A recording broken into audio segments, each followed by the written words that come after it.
Good evening, class. This is Professor Puente, and this is one of your students, Carrie. Hi guys. How you doing? So, do you want to say a few things about you, Carrie? Um, well, I'm getting my degree in business administration, focusing in human resources. Okay. I'm 25. I have a dog. Okay, perfect. What made you choose human resources? This is a very good field. Well, like I previously told you, I was doing accounting, and I don't know, it's just something about, I guess, dealing with problems and talking to people or solving issues is kind of a thing that I've always done. I've noticed, like, throughout my whole life, everybody. So It's so funny because this class goes up that alley perfectly. Absolutely. So, if I'm not mistaken, I believe it's actually part of the SHRM certificate. It's this class and understanding decisions, because dealing with people is all about decisions, right? So, well, congratulations. Thank you for coming over and being our guest lecturer. And again, Carrie does get points on her final from this, and it's a wonderful opportunity. So I hope the next invitee takes a good hint of that. So, and we'll start on the Objective 9. This is Objective 9, Part 2 now of your course. And we'll keep going. Let's see here. Chapter Introduction. Before you solve a business problem, gather relevant data. This is all about data analysis, Carrie. And you have to realize it's a big deal nowadays, data. How to analyze it, it's another conversation, because you could get it, but you may be misinterpreting the actual data. So this is kind of a big deal in the world of fake news, right? Because what do they say? 75% of all statistics are not true. Yeah. Did you get that one? Yeah, I thought it was 87%, but 75 sounds good too. Sounds good? Okay, then perfect, because that is important to find out again. But we'll start with the chapter. It says, define your data needs. What information do you need to reach the informed decision? What's a decision you think you use data on, Carrie? As far as in the workforce or anywhere? Maybe like buying a car or buying a house. Well, that or adopting a dog. Adopting a dog, okay.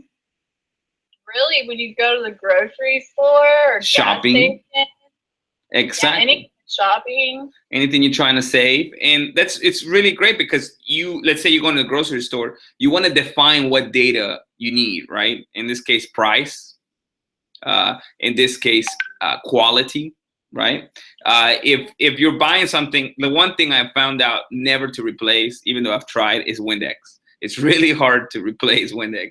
I have to pay full price for it, because I know that the quality is a lot lower than the other ones. So again, define your data needs. My quality was big for Windex for me, and that was very low for everybody else. Even though my price, I wanted to be cheaper. So define that data needs that you want. Sometimes you want quality to be one of them. Sometimes it's price. So the information you gather might contradict your assumptions. Have you ever assumed something so much and you're like, man, it's going to happen, and then all of a sudden it just didn't? Yes, all the time. All the time? Like, I recently, I've been trying to get a job, and I was just sure that I was going to get this job, and it just didn't work out, but that's okay. There's always next time. And what's funny is that the book says, let the data stand on its own and keep an open mind about interpreting it. And some people say, yes, you may not have analyzed the data correctly. And some of the factors, maybe they had somebody in mind. Maybe it's like something that you overlooked. And it's important you kind of analyze it. But some people don't even analyze why were they successful. Maybe when they gave you the job, you were the most qualified. So going back and look at the data of the situation does help you, whether you win or you lose on that one. Okay, so that's a true win, right? Always looking at data. Yeah, definitely.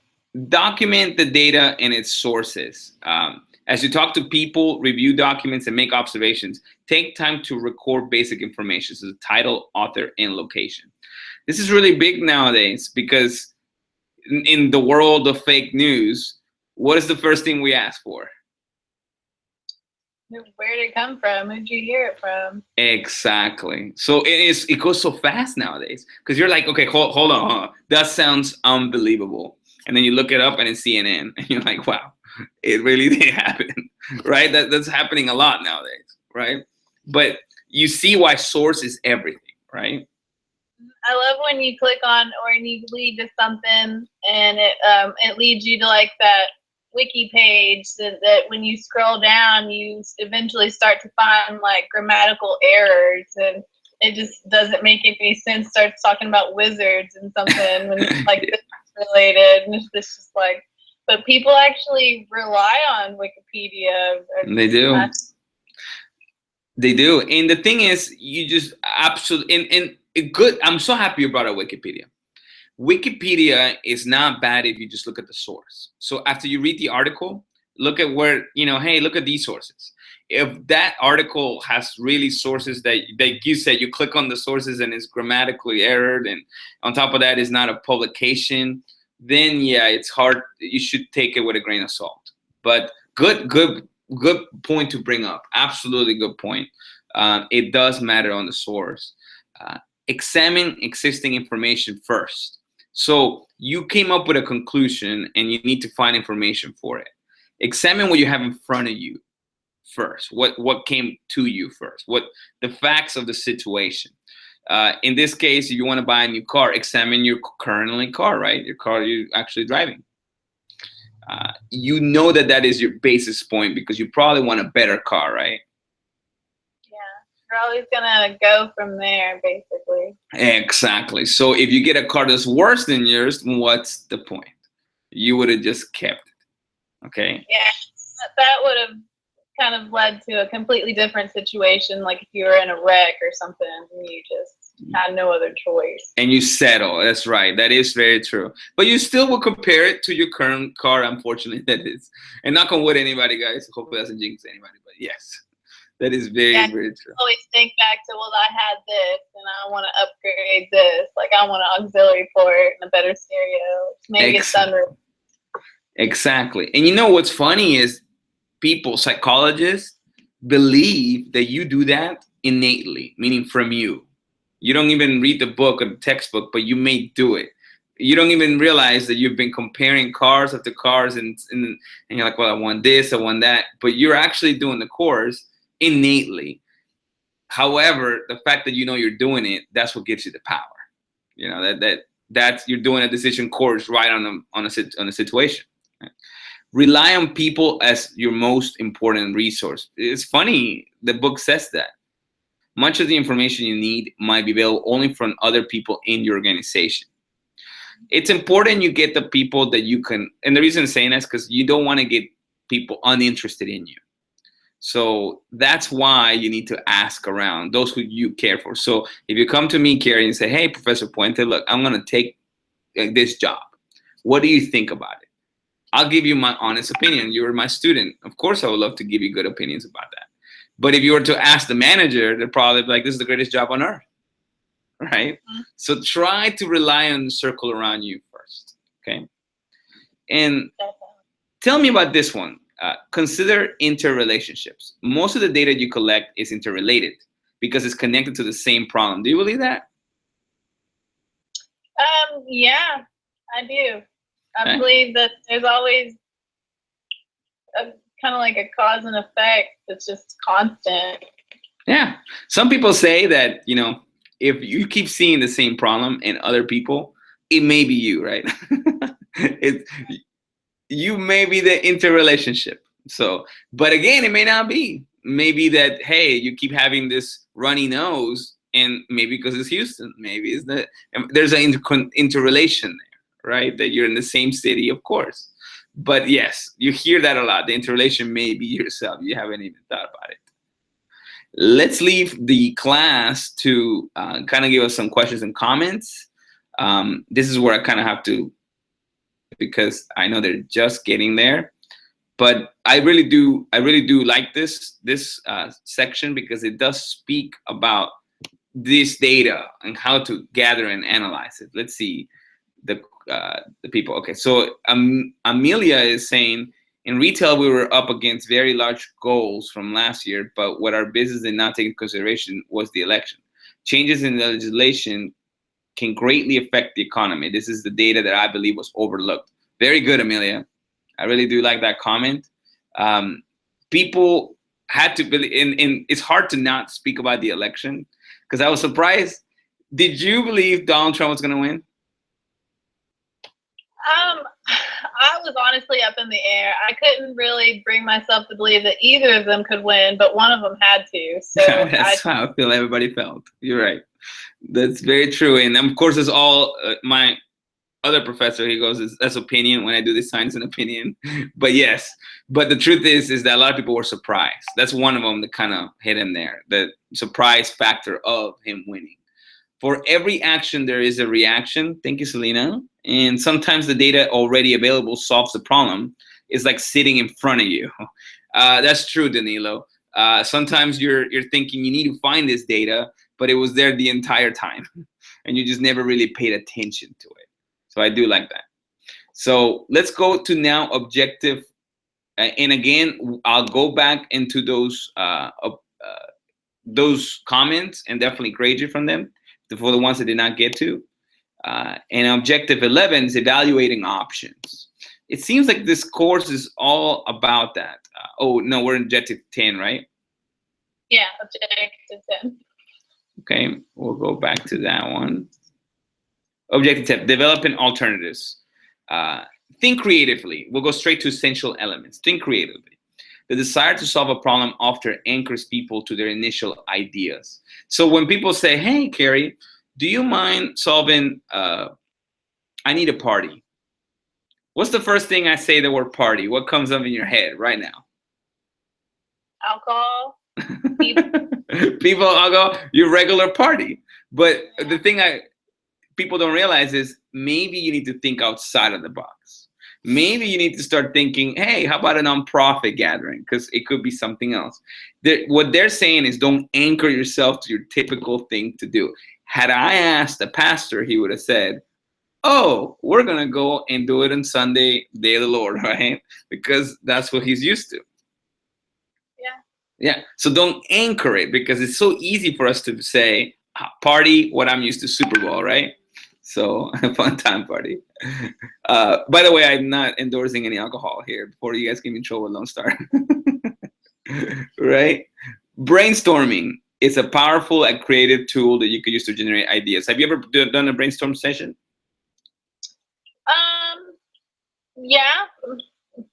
My old job, we had to come up with like drink specials. Oh, cool. Holidays and stuff, and so sometimes you could just look it up, but then other times you'd have to kind of come up with what you had available. Okay. So we would get involved, all of us together, and then maybe even involve some of the customers as guinea pigs. Were you a waitress? I was a bartender. A bartender. A little bit, yeah. Oh, look at that! A mixologist, right? I guess. So brainstorming does come into effect for you guys, and I guess you're saying in the specials, so that way people could kind of buy more of that, be more effective with it. Well, yeah, I mean, because when you have certain specials every day of the week, when you have the really good ones and your sales are really good for that day, you can tell. But when the other ones are kind of it can do better. Yeah. You want to change it up and do something different to make more profit and bring more people in, and everybody just have a better time all together. Wow, it's crazy. I've been brainstorming for definitely bartenders. I didn't know that was a really important thing, just so you can get creative with that. I guess people don't want the same thing over and over. With that said, with what you just said, something called collective wisdom. So you guys, bartenders, got together, put some brainstorming ideas together, and that is what the book is calling collective wisdom. It's the experience you as a bartender have, plus your peers. and you kind of put it all together. And you see that in academia too, by the way, Carrie. You see that where professors get together and they bring their experience and they try to make like a bigger brain. You see what I mean? By collaborating. What do you think about that? I think that's pretty cool. I think that it really happens everywhere. Kind of any business or situation, really. It does. I've even brainstormed with my family on like when our dryer broke, if we were going to try to fix it or get another one. Oh, wow. That's very, very cool and nifty. Had you taken this course, you could have done something called, and we'll go, a mind map. And I like your practical example. So the dryer broke. So you need to make something called a mind map, because brainstorming means give me your ideas. Everybody put in your ideas, and it's just a blob of ideas, right? Mind mapping would be to circle the best ideas and connect them. And therefore, now you're coming up with a solution. Now hey, maybe go to Lowe's, one good idea. Maybe go to Home Depot and compare. That's a really good idea, right? Those two together give you a better price. But then you get to find out maybe there's something cheaper besides those two. So then it becomes now a map towards the end result. But really nifty that you guys did that with your dryer. Hopefully it all worked out. So. Oh yeah, dryer is fun. So there's the mind map, and I'm going to now go to the class and see what people are saying. Danilo saying 2 hits are better than 1. Yes, very true, Danilo. You also brainstorm before writing a paper or trying to pitch an idea to someone. That is very, very true. Writing a paper, I'll tell you this, and this is a hint for everybody out there in the class. Don't ever, and I've written so many papers. It's not my favorite thing to do, okay? And I'm a doctoral student. I have to do it all the time. Don't ever write a paper without doing a mind map or a brainstorming. Like, bring it all out, put it all on paper, do the outline, which my English teacher will always push that on us. Do the outline first, and then fill in the outline. Easiest way to do a paper. One day, maybe you'll thank me, Carrie. One day. So, while brainstorming can be effective, this is Betty, it's important to approach it with an open mind and avoid criticism. It encourages people to come up with thoughts and ideas that can be, at first, seem a bit crazy. That is very true, Betty. You can be a little too conservative when it comes to brainstorming, because you need all the ideas you can get. In this case, what you were saying in the bartending business, any idea, just bring it out. We'll let you know if it's kind of silly. Later, right? But right now, be comfortable. It's okay. No silly things now, right? And then now you start to focus into what really can be done, right? So, and when I worked at Lowe's, we always had a brainstorm in the paint department to get things done. Wow, Khadija, I did not know that Lowe's gets that going. Look at that. We use Lowe's as an example, and they do brainstorming activities too as well. So good to hear, guys. Great comments. Again, if I didn't get to you, I will definitely see it on the, and this is working so much better, by the way, that I'm getting people involved, thankfully. Other people see these videos, including my chair, and they always are like, hey, how do you know they were involved? I guess now I can tell them how, right? Now we go to objective 11, evaluating options. Choose an evaluation option to select a solution from the alternatives that you developed. Adopt an appropriate way to evaluate them. So sometimes you come up with all these great ideas, and sometimes you come up with this great mind map, but you can't evaluate what's the best idea. And like Betty said, some people get kind of, hey, but my idea was, you get the ownership concept from last module, right? But that was my idea. How do you make sure to that this person was a better concept than the other? You kind of rank them. You absolutely rank them. So it's funny because I could use what people are saying right now practically, and which one of these are actually one of the best comments, and which is what I'll be doing after the lecture's over. But again, I'm using the evaluation method. I'm just going to say, hey, who's been using the chapter mode? I can tell you this right now, guys. You guys use the text in the textbook, slam dunk, right? Because now you're speaking with resource, which is a textbook. If you use Wikipedia, please resource it. We talked about that, right? So what do you think, Carrie? I think that There have been a lot of good comments. But as far as the evaluation method, there's a lot of different ways that you can go about deciding, or I guess breaking things down to get to the root cause of like what's happening or what you need to focus on to fix, I guess. Yeah. And you know what? You get led astray real easily. Here's a challenge for the people in the live class, maybe to get the best comment. Let me know what would be a good evaluation method to evaluate a good comment. That's pretty nifty, right? Maybe we'll get one of those.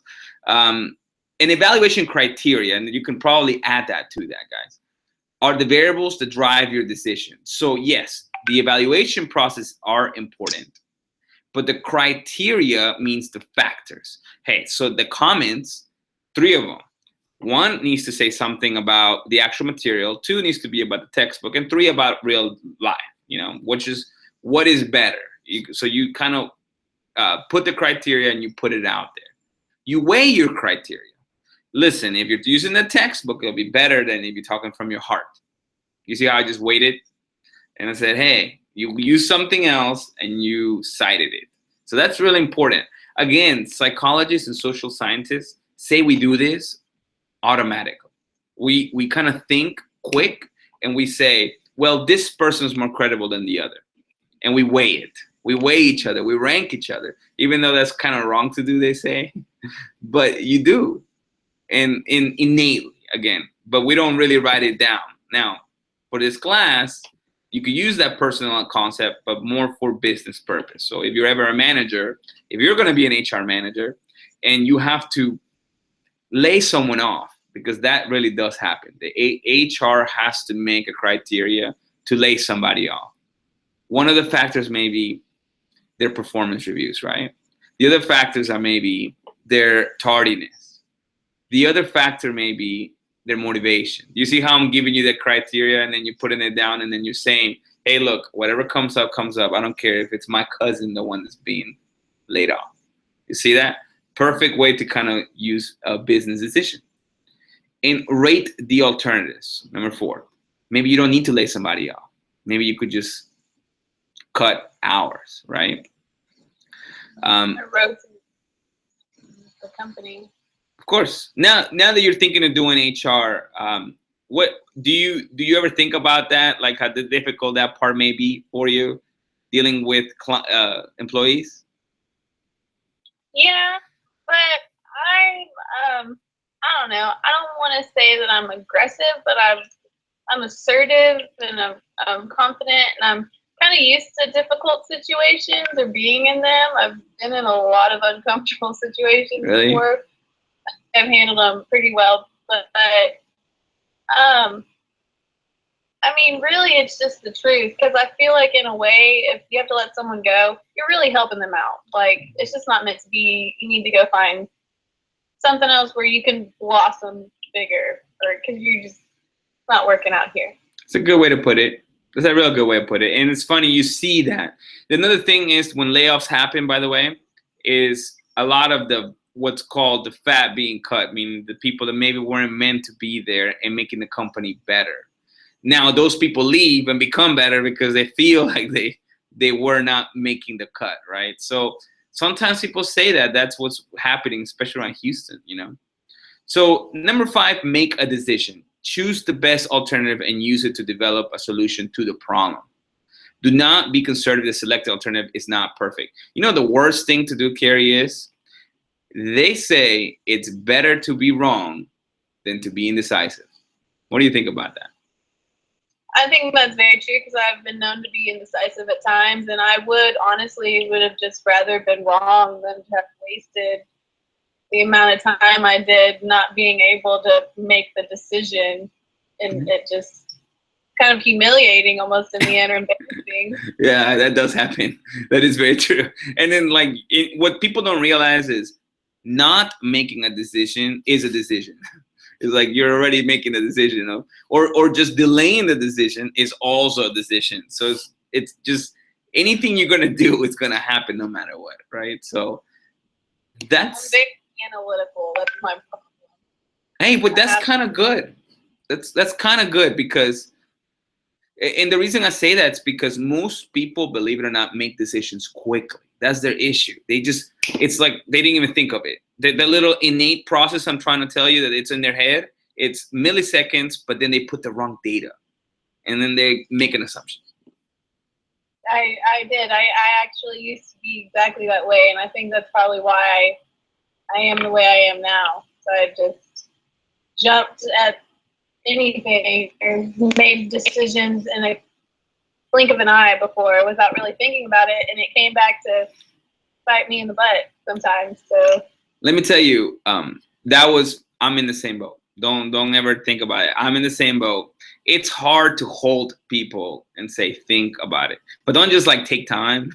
That doesn't mean thinking. That means write it down, put it together, make a little chart. I can guarantee you charts never go wrong, and then make a decision, right? So it's good to hear you say that though, Carrie. That's so, to me, that is better. Self-aware, that means that had you told me I'm always right, I would be really worried. You're not. You're telling the opposite, right? Like, I can guarantee you, Professor Puente, I'm right. Right? I'm telling you, it's really crazy. So let's go to some of the questions here. Making a decision is much easier when going through the steps in our problem-solving decision-making book. Very right, Selena. And I will tell you, Carrie, you used to be like that, but now you have the course. There you go. I will say that, I mean, that is true.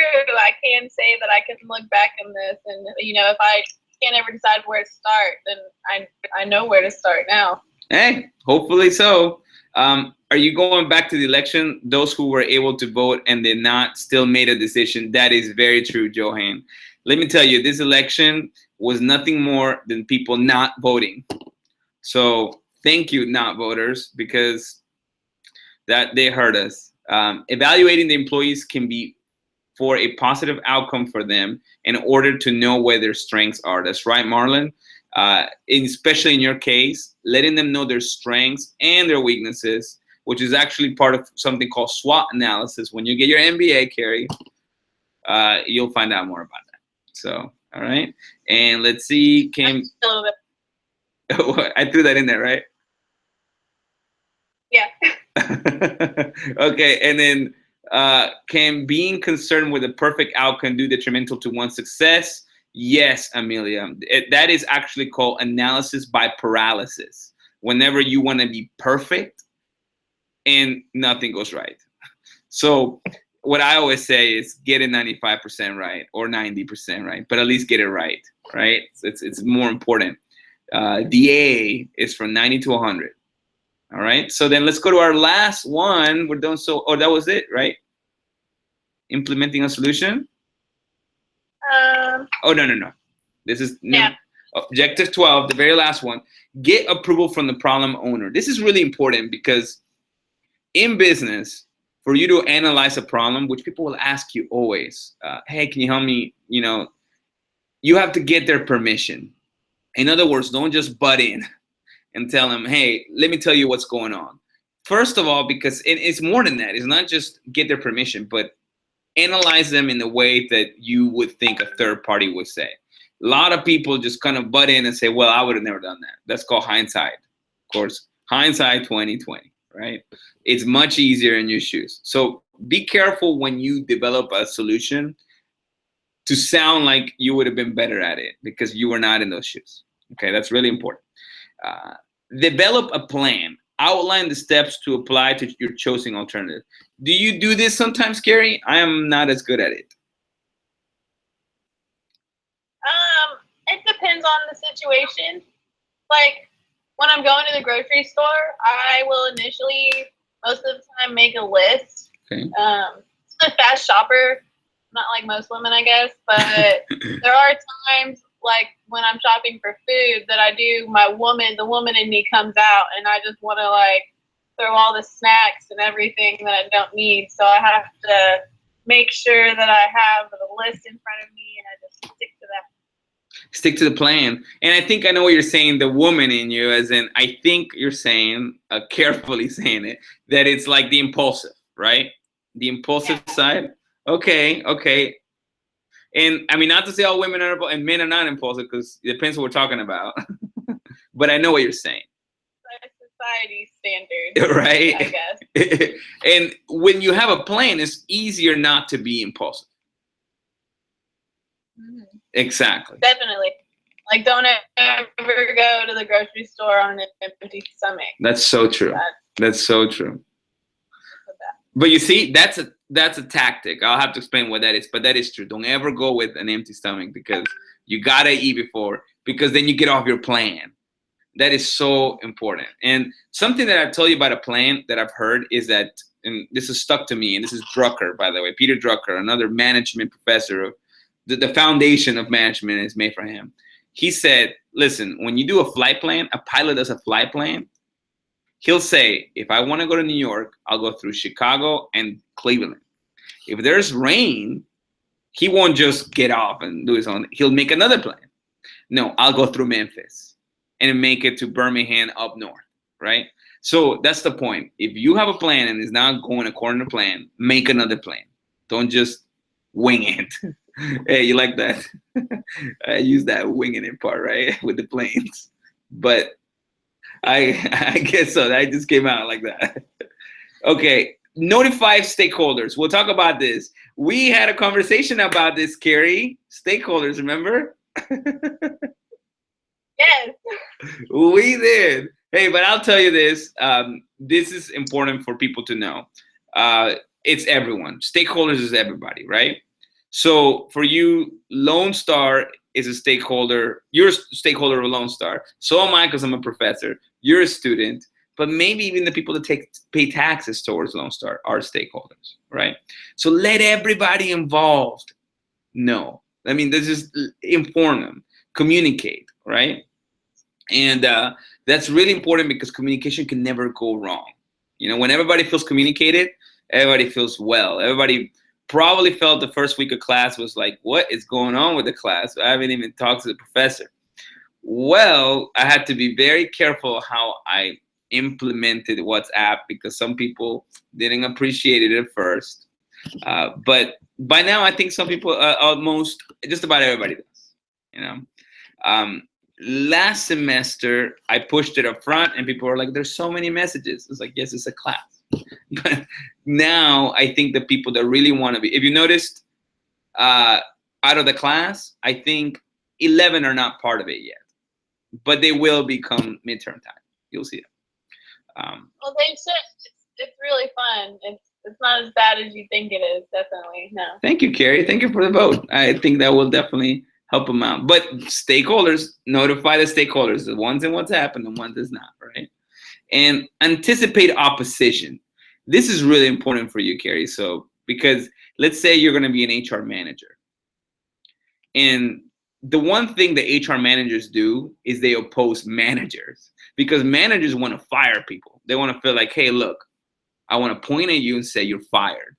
And you're going to go like, whoa, whoa, whoa, whoa. You can't just pick up a finger and say you're fired. You got to go with Texas workforce law, because we're trying to protect the company. So you know to anticipate the opposition by the manager, because they would say, but they have never come to work. They're never here. I get it. You make sense, sir. But you still have to go and follow the regulations of the state. Isn't that right?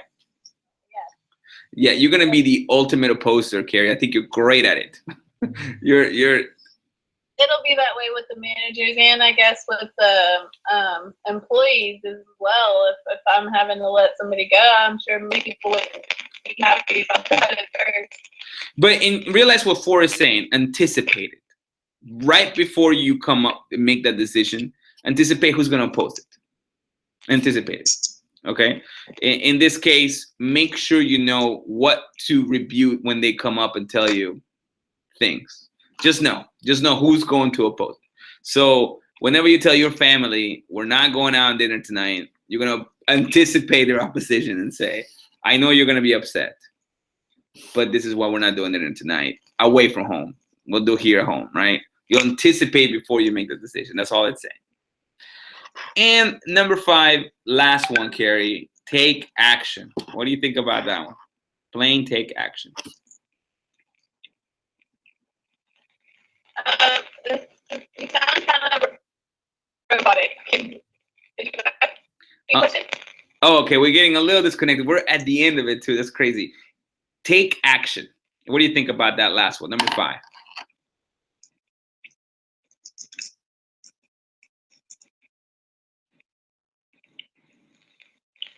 Well, I mean, your solution that you've developed so far, well, that's not going to happen if you don't stay on top of it and make sure that everyone's supposed to be or doing what they should be doing, or that everything's flowing accordingly, and there's no mistakes being made somewhere that's basically take away from the whole overall the whole of what you're trying to get to. So I think it got completely different. I think it got a little disconnected there, but I believe what you're saying is grab a hold of the solution and do it. So I apologize if we barely at the end of the class did not make it. Thank you so much, Carrie. I really appreciate you coming. And let's go see some of the notes at the class. Should agreement among stakeholders be universal before taking action?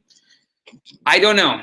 Agreement between stakeholders is very hard, Joyce. It's one of those things that you can never, stakeholders have different interests. So they may not be in one agreement anyways to begin with. So you just try in that case. Internal stakeholders must have a say on a proposed solution. I believe that, Danilo. Very good. I never knew WhatsApp until this class. No, we're doing so good. Thank you, Selena. And Johan is working in the cafe. We must always take action. Once our boss implements a decision, we must follow through. Yes, Johan, that's called execution, and that's definitely very true. Carrie, well, you sound robotic. Sorry, I didn't hear anything. That was Carrie.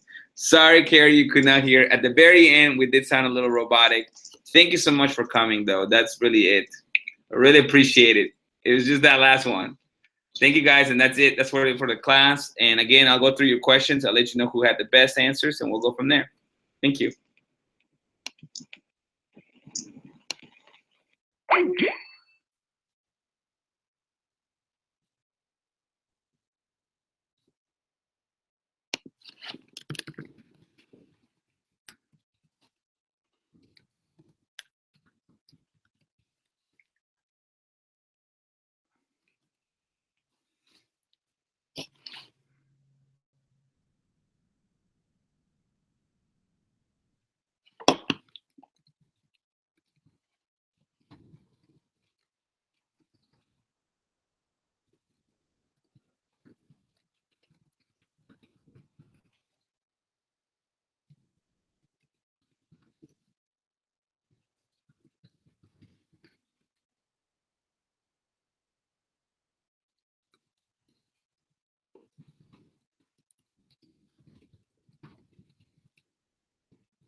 Huh. I'm still live.